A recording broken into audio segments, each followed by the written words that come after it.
I woke to pounding on my door at 2:30 a.m., the kind that makes your bones rattle, and when I opened it, 2 cops stormed in, shouting that I was under arrest for assault and abduction, and before I could get a word out, they had me cuffed and shoved against my own wall, and the taller one hissed in my ear, "We've got you this time!" I begged them to check their records, that they had the wrong guy, but they dragged me straight down to my basement, which didn't make sense because I'd never set foot down there except to change a fuse. Yet when they flipped on the light, I saw a nightmare laid out like a crime scene built for me. A chair bolted to the floor with restraints, bloodstains on the concrete, and boxes stacked against the wall filled with Polaroids of terrified women taped and gagged. I swore I'd never seen them, never touched them, but one cop shoved a photo in my face and growled, "Funny, she picked you out of a lineup too."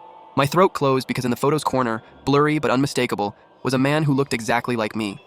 Same scar on my wrist, same jacket I was wearing that night.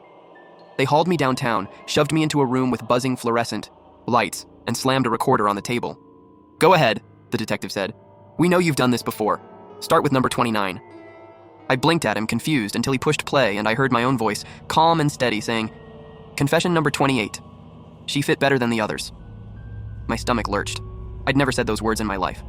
But the voice was mine. The intonations were mine. Even the nervous little laugh I give when I'm lying. But I wasn't lying now, I was terrified. I begged for a lawyer, but they laughed and said lawyers don't help men like me. And when I refused to confess, the detective leaned in and whispered, "Then how do you explain the man in the chair?" My blood ran cold. "What man?" He opened the door and gestured, and I nearly collapsed because in the interrogation room across the hall was a man tied to a chair, duct tape across his mouth, head slumped forward, and when he lifted it, I saw my own face, bruised and bleeding, staring at me.